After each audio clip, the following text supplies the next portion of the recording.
नमस्कार मित्रांनो, आपण आपला पहिला ब्लॉग बनवतो किंवा व्हिडिओ बनवतो असे म्हणूयात. ते आहे अजिंठा क्रिएटर्स. आपण पोर्टेबल केबिन हाऊस आणि त्याच्या कंटेनरमध्ये गोष्टी बनवतो त्या सगळ्या बनवतो कस्टमाइज करून. आपण आपली कंपनी बघूया. हा आपला बॅनर आहे. जगद्गुरु तुकोबारायांची नगरी देहू या ठिकाणी आपलं वर्कशॉप आहे आणि महाराष्ट्राचा आराध्य दैवत छत्रपती शिवाजी महाराज.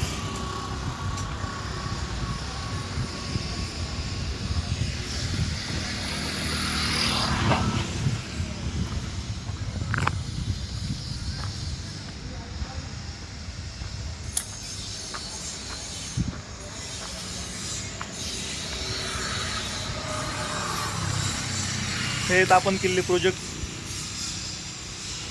फार्म हाऊस आहे जो आपण बिग वनला केलेला आहे. नंतर ते हॉटेल आहे मुळशीला केलेलं आहे. नंतर स्कूलचा प्रोजेक्ट आहे.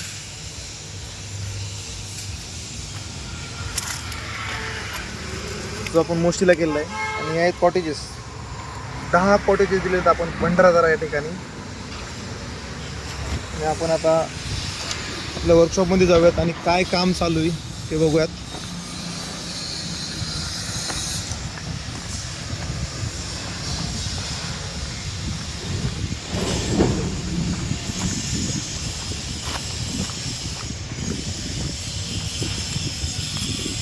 इथं आपण ऑफिसचा प्लॅन करतोय पण तो अजून काय प्लॅन पूर्ण झालेला नाही आहे. डिसिजन चेंज होतात. तिकडे आपलं शेडचं काम चालू आहे उन्हामध्ये वगैरे, मुलांना त्रास होऊ नये काम करण्यासाठी म्हणून. ते लवकरच पूर्ण होईल. हे आपलं फार्म हाऊसचं सॅम्पल आहे.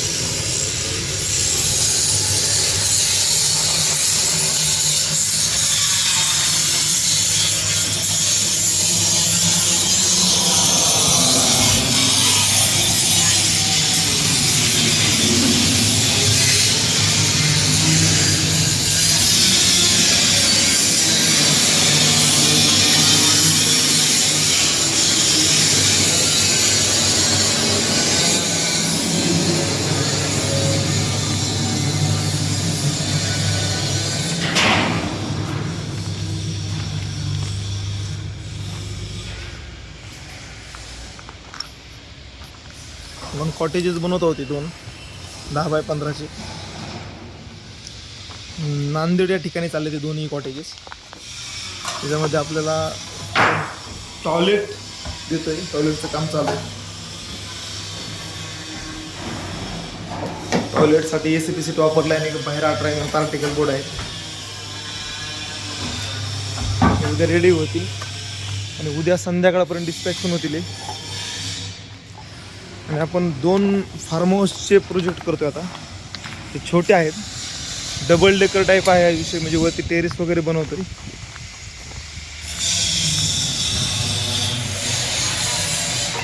ग्राइंडरचा खूप आवाज येतोय.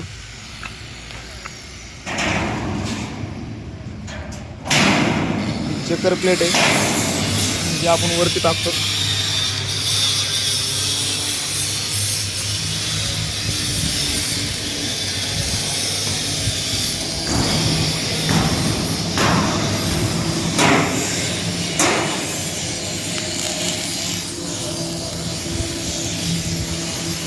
आपण चेकर प्लेट टाकतो तर वरती जिथं स्लॅबसारखं आयटम आहे किंवा तिथं टेरेस वगैरे बनवायचे चेकर प्लेट टाकतो. आणि जनरली जे रेग्युलर केबन असतं त्याला आपण एक म्हणजे GI टाकतो.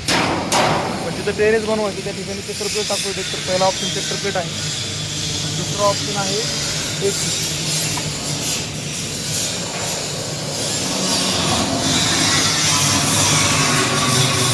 डेक सीटवरती नंतर PCC करावं लागते.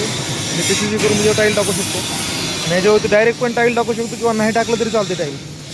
पण असे 2 प्रोजेक्ट आपण आता बनवतोय. टेक्निकली काही गोष्टी सांगायचं झालं तर आपण इथं गर्डर वापरले, थोडे हेवी वापरले 4-4 फुटावरती. जे रेग्युलर आपलं हे होतं त्याच्यापेक्षा 80% स्टील आपल्याला जास्त लागते जर असं फ्लोरिंग करायचं. जर टेरेसला असं फ्लोरिंग टाईप बनवायचं असेल तर पूर्ण असं फ्रेमिंग करावं लागतं. ह्या 2 गोष्टी आपण दिलेल्या आहेत. हे आहे पाण्याच्या टाकीसाठी स्टँड आणि ते ए सीसाठी दिलेलं आहे स्टँड, आणि तो छोटा जो आहे तो ए सीचा डक्ट आहे आउटलेट काढण्यासाठी. ए सीला आपण प्रत्येक केबिनला म्हणजे मॅक्झिमम सगळ्याच केबिनला आपण ए सीचे प्रयोजन करून देतो.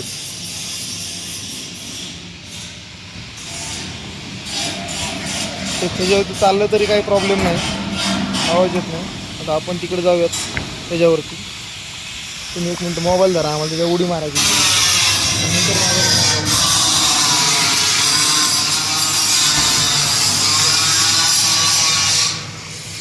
एकदम मजबूत आहे, काही प्रॉब्लेम नाही. त्याच्यावरती PCC करायची. आता PCC केलं तर हे तापणार नाही का, असा एक आमचा विचार आहे. बघूयात. आपण फर्स्ट टाइम प्रोजेक्ट करतो कंटेनरवरती.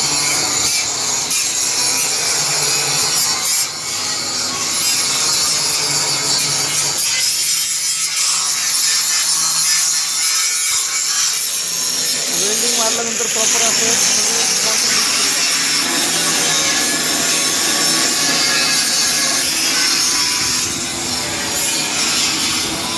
याच्यावरती 6 mm चे 1200 हातरून ते प्रॉपर PCC करता येते. आणि मला असं वाटतंय शक्यतो हे दाबणार नाही खाली. आपण फर्स्ट टाइम हा प्रोजेक्ट करतोय, असा प्रयोग आपण फर्स्ट टाइम करतोय. हे असे खूप सारे केलेत आपण कामं. हे चक्कर प्लेटचं जे हे चक्कर प्लेट आहेत ते साधारणतः एक 3 mm चक्कर प्लेट येते आणि त्याला खालनं पूर्ण सपोर्ट असतात, ते दबत नाहीत आणि त्याच्यावरती PCC इतकं वेट येत नाही. पण ह्याच्यावरती साधारणतः खडी, कच, सिमेंट याचं खूप वेट होणार आहे. पण ते वेट कॅल्क्युलेट करून आपण त्या थिकनेसचं मटेरियल वापरलेलं आहे. सक्सेस होईल आपला हा प्रोजेक्ट, त्यात काही शंका नाही. टेक्निकली आपण तसा प्लॅन करूनच हे काम केलेलं आहे. पण ह्याचं कॉस्टिंग पण जास्त जातं आणि ह्याला वेळ पण खूप जातो, कारण शेवटी सिव्हिल वर्क आलं. सिव्हिल वर्क म्हणजे वेळ जाणारच. तर आपण आता खाली उतरूयात.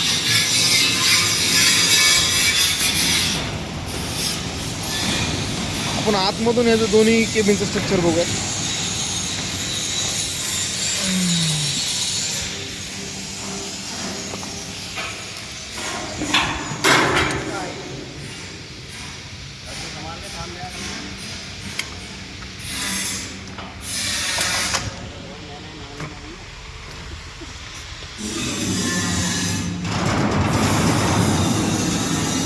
फ्लोरिंगसाठी हे असं स्ट्रक्चर केलेलं आहे. हा पूर्ण 1.2 mm शीट वापरलेलं आहे. जेवढे आपण फार्म हाऊसचे प्रोजेक्ट करतो, फार्म हाऊसची जी कामं करतो त्याला मॅक्झिमम 1.2 mm थिकनेसची GI शीट वापरतो आणि ऑफिससाठी 1 mm वापरतो.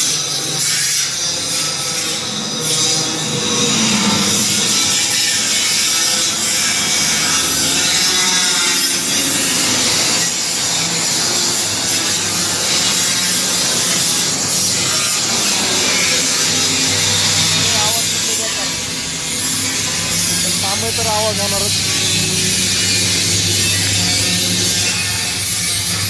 आता हे जे फार्म हाऊस आहे त्या फार्म हाऊसचं पण आपण एक मस्त असं फार्म हाऊस बनवतो नेक्स्ट वीकमध्ये अहमदनगरसाठी. त्याच्यात मी सगळे अपडेट देईल तुम्हाला. आता हा आपला ब्लॉग तिथेच आपण एंड करूया.